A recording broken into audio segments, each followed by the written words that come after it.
দেশ ছেড়ে ভারত পালিয়ে যাবার পর একের পর এক হত্যা মামলা হয়েছে সাবেক প্রধানমন্ত্রী শেখ হাসিনার বিরুদ্ধে। সবগুলো মামলাই হয়েছে জুলাই হত্যাকাণ্ড নিয়ে। কোটা সংস্কার আন্দোলন থেকে ছাত্র জনতার গণ অভ্যুত্থানে পতন হয় শেখ হাসিনার। এরপর বেরিয়ে আসে মৃত্যুর সংখ্যা।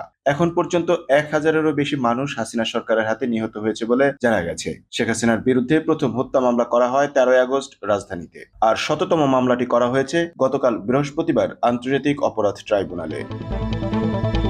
এসব মামলায় শেখ হাসিনা ছাড়াও সাবেক মন্ত্রী, সচিব, সংসদ সদস্য, আওয়ামী লীগের নেতাকর্মী সহ বেশ কয়েকজন সাংবাদিককেও আসামি করা হয়েছে। শেখ হাসিনার বিরুদ্ধে করা হত্যা মামলাগুলোর তথ্য বিশ্লেষণে দেখা যায়, গণহত্যার অভিযোগে ৮টি মামলা আন্তর্জাতিক অপরাধ ট্রাইব্যুনালের তদন্ত সংস্থায় জমা পড়েছে, আর ৯৪টি মামলা করা হয়েছে দেশের বিভিন্ন থানায়। সব মিলিয়ে শেখ হাসিনার বিরুদ্ধে এ পর্যন্ত ১০১টি হত্যা মামলা করার তথ্য পাওয়া গেছে। এছাড়া অপহরণ করে গুমের অভিযোগও একটি মামলা করা হয়েছে তার বিরুদ্ধে।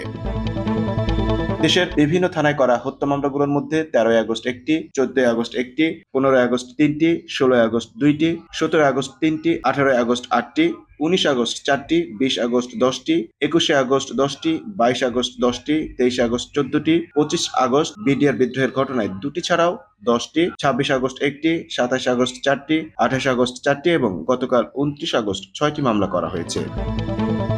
আন্তর্জাতিক অপরাধ ট্রাইব্যুনালে গতকাল শেখ হাসিনার বিরুদ্ধে গণহত্যা ও মানবতা বিরোধী অপরাধের অভিযোগ আনা হয়েছে। বৈষম্য বিরোধী ছাত্র আন্দোলনকে কেন্দ্র করে ৫ আগস্ট রাজধানীর শ্যামলীর রিং রোডে নিহত হয় মিরপুরের বিসিআইসি কলেজের শিক্ষার্থী নাসিব হাসান। তার বাবা গোলাম রাজ্জাকের পক্ষে সুপ্রিম কোর্টের আইনজীবী গাজী এম এইচ তামিম গতকাল অভিযোগটি করেন।